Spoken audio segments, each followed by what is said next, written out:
They said we can't have a situation where China and Russia come together. So we've got to come up with a strategy to split them apart. And the way to split them apart is to get Russia into a war, weaken Russia, defeat Russia, force Russia to come recognize that the West is superior, and then we can go after China. Well, clearly that strategy is no longer working.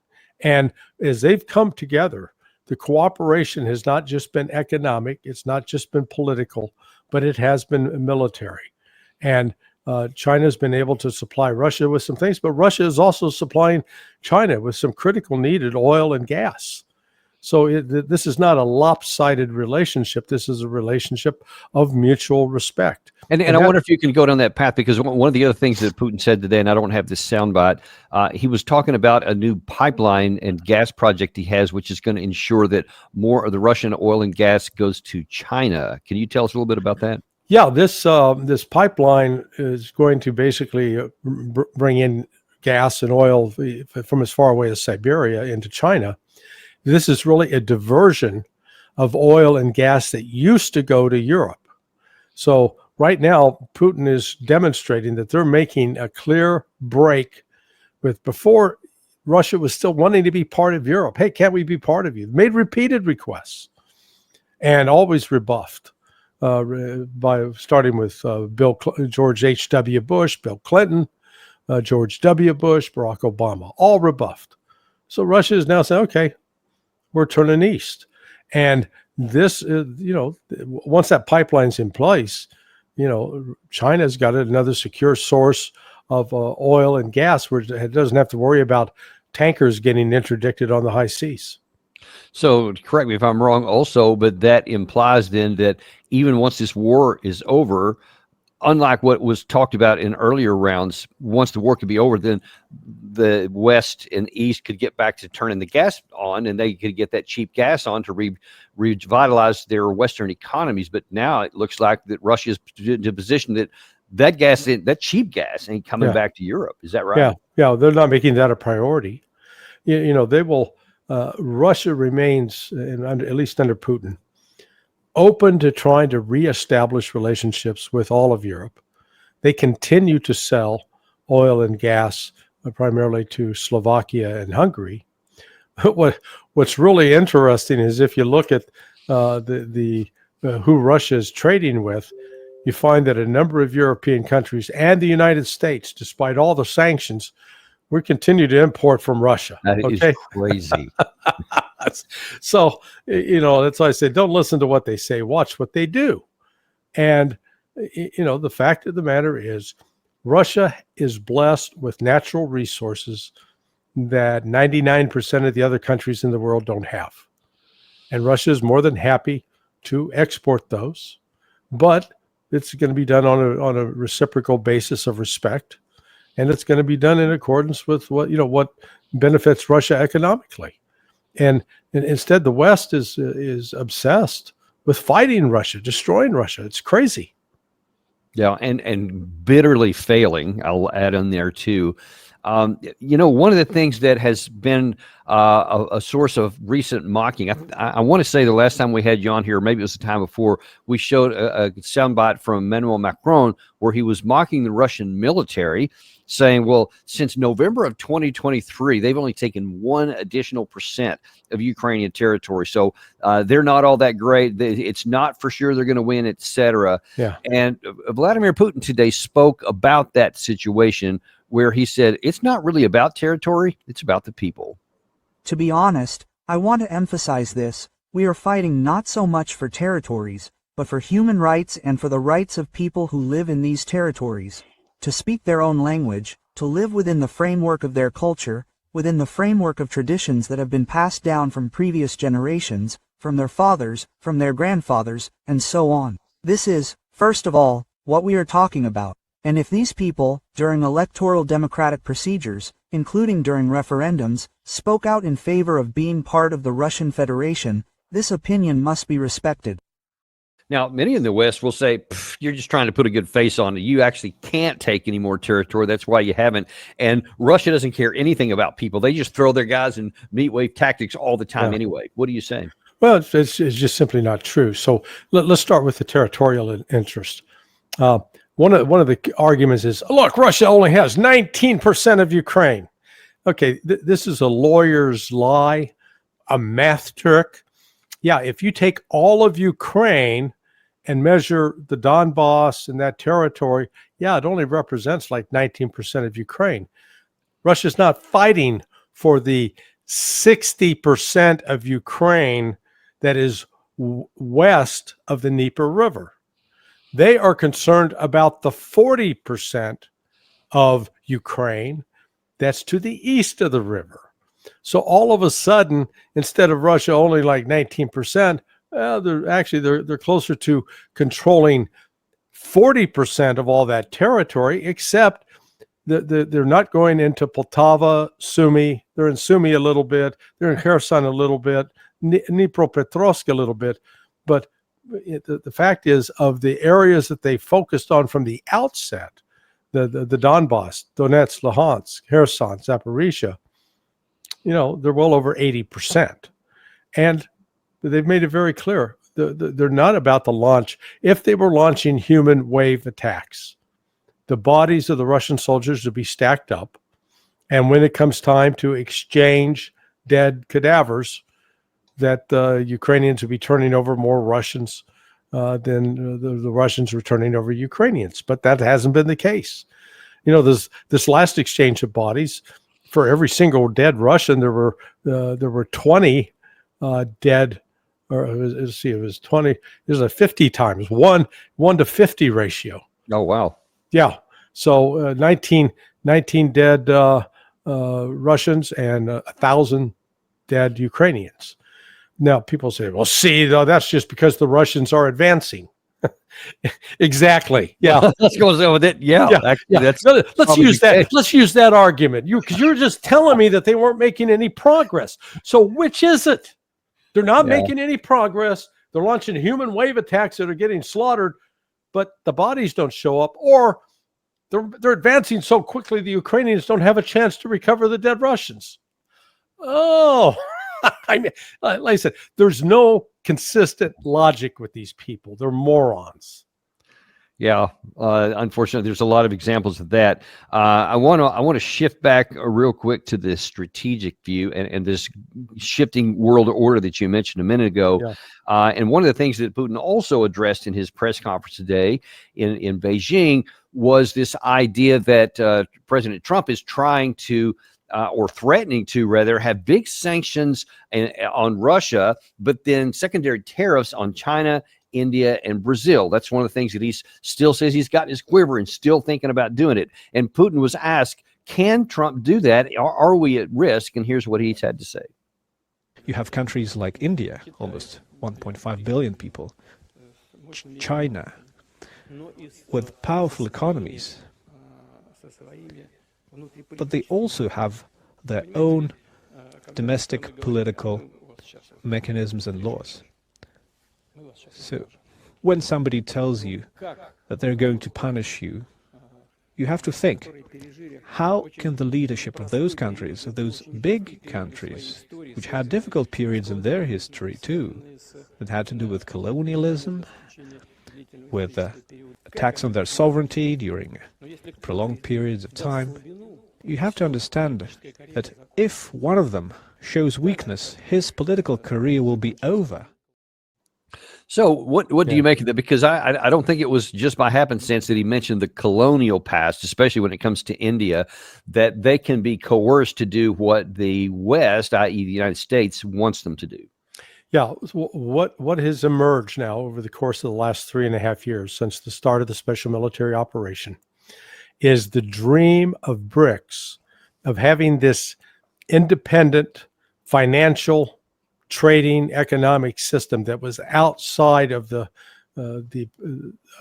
reach of the United States, that it would become a reality. It has now become a reality, and it's becoming a reality much quicker than I think even Putin, Xi, and even Modi would have expected. A year ago, Modi wasn't that enthusiastic about BRICS. It was, I've been attending, but it wasn't really the top of his priority. Now it's a priority. And Trump's use of tariffs, and we can talk about this a little bit later, it's predicated on a lot of false assumptions. And, right now it is true that when you if you asked who are the top 10 countries that send goods, that export goods to the United States, well, India's in that top 10. They're the last of that. They're between 85 and 91 billion dollars, which is like 9% or less of the total trade. Well, that's not a lot. And in terms of India's own trade, it makes up 3% of their GDP or less, 2.3%. So it's one of these issues that it's not essential for India's economic survival to have trade with the United States. Yet Donald Trump right now is pretending he reminds me of the guy who used to sell buggy whips before the automobile was really introduced. And so buggy whips were in demand because everybody's driving a buggy. But all of a sudden, then Henry Ford kicks in and starts putting out the Model A's, the Model T's. All of a sudden, he's got all these buggy whips nobody's buying. Or the same, I grew up where you go out and get your 35 millimeter roll of film, put it in that camera. I do remember that. Yeah. You have to thread it in there. Boy, that was the thing. Kodak was the king. Now, who knows Kodak? People go, what? Are we talking about the bear in Alaska? Yeah. So, and this is what's happening to the United States. I'm sorry. Let me ask you something because I want to stick on this topic. Tell me how you think this was viewed. This is Trump Truth Social. This is from yesterday. And he said the big question to be answered is whether or not President Xi of China will mention the massive amount of support and blood that the United States of America gave to China in order to help secure its freedom from a very unfriendly foreign invader. Many Americans died in China's quest for victory and glory. I hope that they are rightfully honored and remembered for their bravery and sacrifice. May President Xi and the wonderful people of China have a great and lasting day and celebration.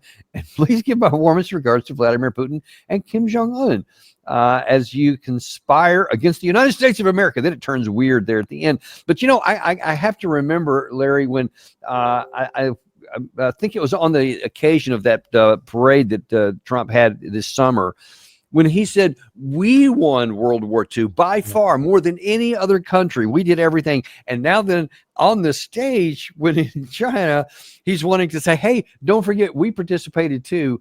What do you make of all that? Yeah. What a low class, demeaning thing for him to put out. He demonstrates his ignorance. 110,000 Marines, soldiers, and naval personnel died in the Pacific War. 110,000. The Chinese lost 3.5 million soldiers. The Chinese population as a whole that were killed by the Japanese, the total figure is estimated between 15 and 20 million. Sorry, Don. We're just a footnote in what the Chinese experienced. And what he displays in that is a level of ignorance. His knowledge about a war in the Pacific is based on, I think, on watching John Wayne movies and the Sands of Iwo Jima. And yes, when you watch the Hollywood version of the war in the Pacific, by God, man, we were the only ones. We were the only players. The Chinese lost 3.5 million soldiers in combat with the Japanese. Let that sink in for people. And so, yeah, when I saw that, I was just horrified by it. But the average American goes, yeah, you tell those Chinese. And, it's that kind of action by Trump that is, there's no grace in it. There's no humility in it. Yeah. No diplomacy. It's insulting is what it is. And, but here, the fact of the matter is the Chinese and Russians together, we keep running all the World War II, the bloodiest war that shook the world. 60 million people died. Yeah, 60 million, maybe 70 million. Let's go with the 70 million. Of that, 47 million were either Russian or Chinese. The overwhelming majority of the deaths in World War II were experienced in those two countries. So forgive them if they're not running around wanting to kiss Donald Trump's corpulent ass on this. And it's ironic that the United States was invited, along with the Western Europeans, to the Russian version of the Great Patriotic War celebration or so, and we refused to go or send anybody to that too. So there's that. Okay, so that was China, but Trump wouldn't finish, because yesterday in the Oval Office, he was asked about the situation with the tariffs on India, and he was asked, "Are you going to relax those to try to get a deal?" Are you considering taking away some of the tariffs that you've imposed on India? You had posted. No, we get along with India very well. But India has, you have to understand, for many years it was a one-sided relationship. Only now, since I came along, and because of the power that we have with tariffs, India was charging us tremendous tariffs, about the highest in the world. They were about the highest in the world, number one. And we therefore weren't doing much business with India, but they were doing business with us because we weren't charging them. Foolishly, we weren't charging them. So they would send in massive, everything they made, they'd send it in, pour it into our country. Therefore, it wouldn't be made here, which is a negative. But we would not send in anything because they were charging us 100% tariff. Now, that last number is simply inaccurate, which is the case with most numbers Trump says. Yeah. But it was true that there was higher percentage of tariffs from India than nearly any other country in the decades prior. But that was not a mistake. That was a calculated decision on consecutive American governments, because we calculated that the diplomatic efforts carried more weight. And I think that there was some validity to that. But you also published another piece on Sonar 21 about this whole tariff issue. And when you hear Trump say that, and you see what's happening with BRICS and with other kinds of economic development over there, what do you say about Trump's position on these tariffs on India? Yeah, well, for starters, trade with the United States is not the major factor driving the economies of these other countries. It's in the nice to have category, but it's not a critical category. And even for the United States, 11% our exports account for about 11% of our gross domestic product. Now, because of the size of our country, yeah, that's an incredibly large number. But the fact of the matter is, it's really another way of saying 90% of what we do economically and how our country does comes from within. So by putting the focus on tariffs and thinking that you're going to coerce or bully these other countries where that they don't have an alternative, they most certainly do. We decided to put tariffs on Brazilian coffee. What did the Brazilians do? Okay, we'll sell directly to China now. And normally China, it takes 6 months to a year to get, trade deals worked out. They did it in 24 hours with the Brazilians. Yeah, sure. Boom. But the other thing that comes out of this is that instead of these countries now going to the financial markets, the international markets, and buying U.S. dollars. So let's use the example of China and Brazil. It used to be if China was going to buy Brazilian coffee, it would have to take its RMB or renminbi currency, buy dollars with that, and then take those dollars and send them to Brazil over a system like SWIFT. And then Brazil would get the money and they send them the beans. Well, they're not doing that anymore. Brazil and China are they're making the currencies exchanges themselves. They've settled upon what the value of the real is in Brazil with the RMB in China. And they make settlement. And so all of a sudden, the demand for the dollar is going away. Now, what happens when you've got lots of dollars out there and no demand, or even a fixed amount of dollars and lower demand? That means the price of the dollar starts falling. Then cheaper dollar, on the one hand, is good if you're a domestic producer in the United States that exports to other countries, because that means anything you make in the United States is cheaper. These other countries can buy it. But if you're buying stuff that's coming from outside and your dollar now has fallen in value, you're going to pay more. So what used to cost you $8 for copper wire now costs you $12 for a length of copper wire. Well, that triggers what's called inflation. So now, let me ask you this, and if this is beyond your level of expertise, just let me know. But you mentioned there about if there are either more dollars than there is demand or just weakened demand for the dollars, you have that problem. What happens in the case of, like I say, a 2008 style recession where we want to use quantitative easing to print billions of more dollars to flood the zone on that to try and help our domestic? Yeah. What would that do to that situation you just described? Hyperinflation. It's going to trigger massive inflation. And in fact, we've already got the beginnings of it. It's right now it's anecdotal evidence, but as an example on the copper wire front, a friend of mine that does builds homes. A year ago, he was buying a roll of copper wire that for wiring outlets and lights and such, paying $50 a roll. This year, $165 for that same roll. Whoa. Yeah. That's not in, so that's going to start working its way through the system. And that ends up having a lot of secondary effects here in the United States, because if all of your building materials into a brand new house are more costly, that cost of that brand new house is going to go up. And yet people are trying to afford it at a time that the interest rates are real high. So we're really working towards a perfect storm of an economic tsunami. And here's Donald Trump thinking that he can bully, coerce other countries with tariffs, and that they don't have other alternatives. And that's where he's forgetting, and that this fails. Our major trading partners, China's been one of our major trading partners, but they got other alternatives. The others are Canada and Mexico.